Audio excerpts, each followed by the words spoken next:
बिस्मिल्लाहिर्रहमानिर्रहीम, अस्सलाम वालेकुम। मैं हूं मोहम्मद तैयब ज़ाहिर और आप देख रहे हैं यूट्यूब चैनल खबरनामा। पीटीआई की इस टाइम जो सिचुएशन है वो सबके सामने है। किस तरह से उनको बदतरीन तशद्दुद का निशाना बनाया गया है, उन पे जबर किया जा रहा है, तरह तरह के उनके कारकुनों को गिरफ्तार किया गया। खासकर 9 मई वाकये के बाद जो हुआ वो सूरत भी सबके सामने है। मुझे यहाँ पे वो शेर याद आ रहा है। वो शेर कुछ इस तरह से है, ठहरा हूं मैं हमेशा अनायत का मरकज, ठहरा हूं मैं हमेशा अनायत का मरकज, मक्तल में हर पल मेरा ही सर सजा है। और इस टाइम मक्तल में तहरीके इंसाफ का जो सर है वो सजता हुआ नजर आ रहा है।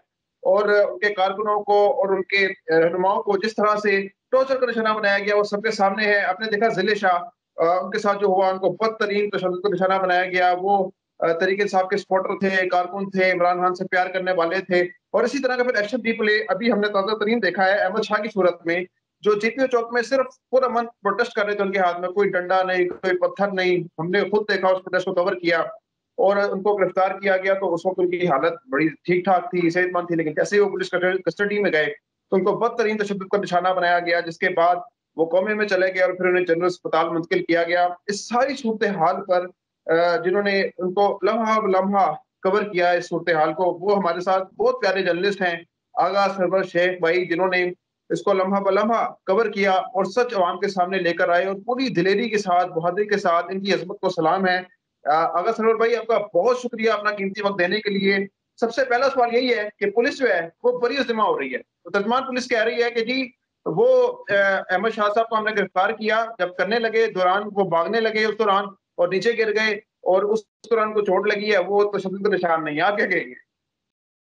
देखिए जी, बिस्मिल्लाह आपका बहुत शुक्रिया तैयब, आपने इस वक्त ये मौजू पे बात करने का मौका दिया मुझे। देखिए, सबसे पहली चीज झूठ है, फरेब है पंजाब पुलिस की तरफ से। ऐसा कुछ भी नहीं हुआ। विजुअल्स तमाम पाकिस्तानियों ने देखे हैं कि किस तरह से बेदर्दी के साथ उसको लेके जाया जा रहा है। जब तक जीपीओ चौक पर तकरीबन गालिबन 1 बजे अहमद शाह साहब को गिरफ्तार किया गया था पंजाब पुलिस की जानिब से, तो उनको गाड़ी तक बैठने तक कोई हेड इंजरी नहीं थी। किला गुज्जर सिंह थाने में जब उनको मुंतकिल किया तो मेरी उनसे गैर रवायती मुलाकात हुई थी। मुझे उनका नाम नहीं पता था, लेकिन तमाम कारकुन वहां पर गए थे तो मैं वहां मुलाकात करने गया था। तो मेरे वसूख से वहां पर किसी को भी हेड इंजरी नहीं थी। अब ये अहमद शाह का क्या वाकया था, ये कहना जरा मुश्किल है। लेकिन जो पंजाब पुलिस ये दावा कर रही है कि जनाब वो अहमद शाह को हमने वहां पर सर पे गलती से कुछ लग गया, या तमाम वो जो बातें कर रही है ये झूठ है, फरेब है। और जो एफआईआर इस वक्त पंजाब पुलिस काट रही है मासूम शहरियों पर, ये काबिल मुजम्मत है। इसको सोचना चाहिए पंजाब पुलिस को कि इस वक्त ये क्या कर रही है और किस तरह से एक पॉलिटिकल जमात की बी पार्टी बनी हुई है। और जीपीओ चौक पर कवरेज के दौरान इन्होंने नवाज शरीफ जिंदाबाद के नारे लगाए थे पीटीआई वालों के जी, सामने पुलिस ने। कि ताकि ये जी। हाइपर हो, इश्तियाल आए और आपस में झड़प हो किसी तरह से। तो इस वक्त जिस किस्म की मरियम नवाज साहिबा चीफ मिनिस्टर बनने के बाद पंजाब पुलिस फैसिलिटेट हुई नजर आ रही है कि जैसे ही मरियम नवाज सीएम बनती हैं, पंजाब पुलिस का जो सीना 15 का वो 56 का हो जाता है। और वो 56 के यस। सीने के साथ आंखों में आंखें डाल के कहते हैं कि जनाब हाँ हम हैं, तो फिर कर लो जो करना है। जी। ये जो आपने अभी मरियम नवाज की बात की है ना, तो मैं आपसे यही सवाल पूछना चाहता हूँ कि आपने देखा सानिया मॉडल टाउन में ये हुआ, वही सरकार फिर से विराजमान हो गई जिसके दौर में ये हुआ। सानिया इतना बड़ा हमला, खातून को वहां पे मारा गया, गोली मारी गई, शहीद किया गया। तो आपको लगता है कि दोबारा इनके मुसल्लत हो जाने के बाद अहमद शाह को इंसाफ मिलेगा? देखिए, 75 सालों में पाकिस्तान में आज तक किसी पॉलिटिकल विक्टिमाइजेशन के खिलाफ कार्रवाई नहीं हुई। ये याद रखिएगा, ये बड़ी वसूख से आपको बता रहा हूं। और ये सिर्फ यहीं तक महदूद नहीं है, थोड़ा इस पे आगे चलें तो 75 साल पहले जो बांग्लादेश में हुआ, क्या उनको इंसाफ मिला? अब आगे आए थोड़ा सा। हमें 1992 का वर्ल्ड कप याद है कि हम पहला वर्ल्ड कप जीते, ठीक है, आगे हमारे पास। क्या 1992 में जो विक्टिमाइजेशन हुई मुहाजिरों के साथ हमें याद है, बलोचियों के साथ हुई, वो याद है? आगे चलें थोड़ा सा तो हमें दिखते हैं तमाम ये लोग, फिर भुट्टो का दौर हम देखते हैं किस तरह से जलाया गया, गिराया गया। लेकिन इस वक्त एक बड़ा तजाद मिलता है जो अब हालात। आपने मॉडल टाउन वाकये की बात की, देखिए मॉडल टाउन वाकया क्या था। मॉडल टाउन वाकये में उस वक्त औरतें एहतजाज करके सिर्फ ये अपना प्रोटेस्ट रिकॉर्ड करवा रही थी और हामला औरतों पर स्ट्रेट फायर किए थे पंजाब पुलिस ने। आज तक नन्ही मरियम, एक मरियम सीएम है और एक मरियम मॉडल टाउन में बच्ची थी, 6 साल की बच्ची थी, अपने बाप और चच्चा के कातिलों को आज तक कटघरे में लाने की कोशिश कर रही है, लेकिन उसका इंसाफ आज तक नहीं मिला। उस नन्ही मरियम को आज जब मैं देखता हूं तो आपका सवाल बिल्कुल ठीक है कि पाकिस्तान में मिसाक जमहूरियत के आइन की शिकनी ऐसी हो रही है जैसे कि कोई सब्जी मंडियों में आवाजें लगती हैं क्या कहते हैं गुलाम बेचने की। तो वाकई में ये काबिल मुजम्मत है। और जहां तक अहमद शाह को इंसाफ मिलने की बात है, ये मैं आपको उम्मीद दिलाता हूं कि अहमद शाह को इंसाफ मिलेगा। वो किस तरह से जी?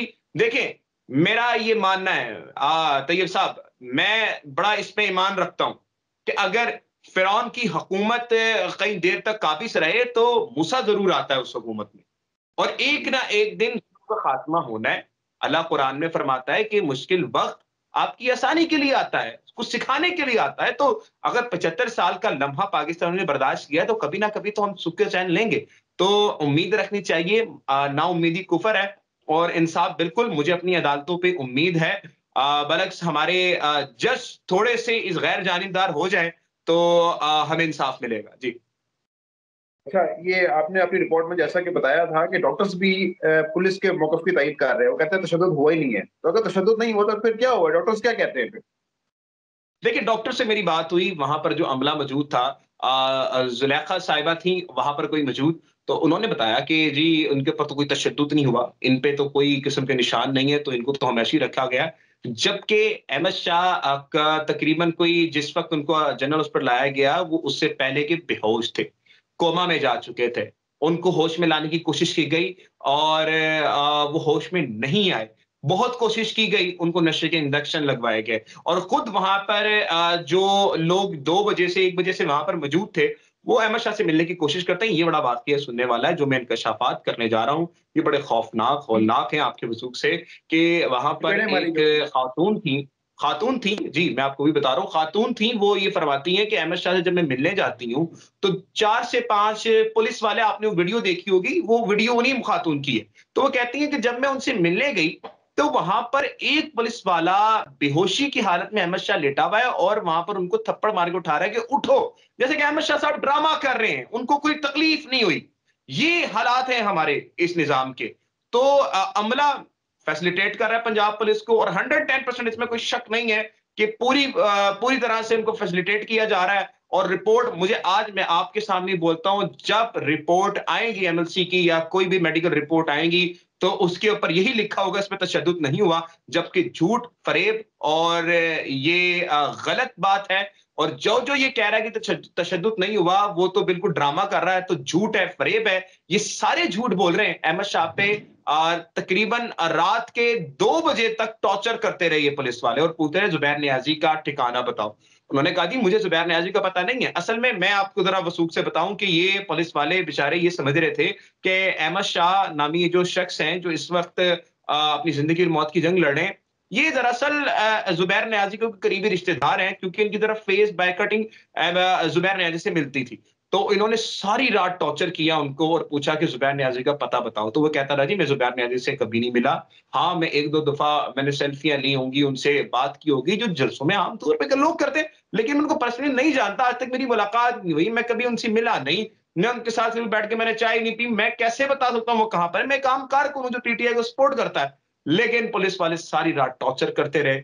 उनको उनकी जो नाजुक अज़ा है वहां पर मारा गया, उनको ज़हनी टॉर्चर किया गया। और फिर एक पुलिस वाले में जो जेल के ज़राए उन्होंने ये बताया, जहां पर किला गुजर सिंह में जुल्म हो रहा था, वहां पर सर पे चोट लगी उनकी, तो वहां पर वो कोमा में चले गए। तो जब ये कोमा में गए, तो जनाब वो तकरीबन कोई 2-3 घंटे वहां पड़े रहे, बेहोश पड़े रहे। लोगों ने कहा ड्रामा कर रहा है। लातें मारी, उनको उठाया गया, और फिर उसके बाद अहमद शाह को जब देखा गया कि यार ये मामला खराब हो गया है, तो फिर उनको उठाकर जनाब वहां पर लेकर आया गया। अच्छा, इसमें मजे की बात ये भी है, अहमद शाह साहब अगर अल्लाह उनको जिंदगी दे, वो आ भी जाएं और उनको लेकर भी आया जाएगा, तो मुझे ये बड़ा यकीन है इस चीज पर कि उनको प्रेशराइज किया जाएगा। उनके भाई को प्रेशराइज किया जा रहा था, उनको बताया जा रहा था कि जी आप बोलेंगे नहीं, किसी के ये सवाल मैं सामने ये करने ही वाला बात नहीं था। करेंगे। लेकिन जी जी। मैंने कहा ये सवाल करने ही वाला था आपसे जिसका आप जवाब दे रहे हैं। जी, जी, कंटिन्यू, कंटिन्यू। मैं वही अर्ज़ कर रहा हूँ आपको कि अहमद शाकिर भाई को प्रेशराइज़ किया गया, उनसे मेरी बात हुई, उन्होंने कहा कि जी हम मीडिया में नहीं लाना चाहते बात को। तो मैंने उनको समझाया कि अगर मीडिया तक ये बात नहीं पहुँची, तो ये वाक़या ज़िले शाह वाला बन जाएगा। मेरी मुलाकात थी, उन्होंने कहा ठीक है लेकिन एहतियात कीजिएगा उनकी तस्वीर ना आए। तो मैंने ज़िम्मेदारी आयद करते हुए मेरी किसी वीडियो में अहमद शाह की तस्वीर नहीं आई जो उन्होंने मुझसे वादा किया था, तो मैंने वो नहीं लेकर आया मैं। लेकिन उनको प्रेशराइज़ किया जा रहा है, जो मैं मुद्दा उठाना चाह रहा हूँ उसको ज़रा समझिए। अहमद शाह साहब होश होश होश में आ जाएँगे, सही हो जाएँगे, तो उनको एक तरह से प्रोपेगेंडा किया जाएगा, उनसे बयान दिलवाने की कोशिश की जाएगी और अहमद शाह दे भी देंगे बयान क्योंकि जब बंदे पे ज़ुल्म हो और उसकी फैमिली को टॉर्चर करने की धमकियाँ दी जाएँ, तो आदमी टूट जाता है। तो ये चांसेस हैं कि वो कह दें कि जनाब मेरे पर टॉर्चर नहीं हुआ, लेकिन ये फ़रेब है, झूठ है, यज़ीदियत है, फ़िरौनियत है पंजाब पुलिस की तरफ से और ये खत्म होनी चाहिए। जी। बहुत-बहुत शुक्रिया आगा भाई, आपने अपना कीमती वक़्त दिया। आगा भाई जो हैं वो अब भी इस उम्मीद का इज़हार कर रहे हैं कि अहमद शाह को जो इंसाफ़ मिलेगा और हम भी ये उम्मीद रखते हैं और तवक्को करते हैं कि अहमद शाह को ज़रूर इंसाफ़ मिलेगा और इनके जो ज़ालिम है वो कल उनके घेरे में आएँगे और उनको सख्त से सख्त सज़ा मिलेगी। अब तक के लिए इतना ही, अगली वीडियो तक के लिए इजाज़त दीजिएगा, अपना बहुत ख़्याल रखिएगा। अल्लाह हाफ़िज़।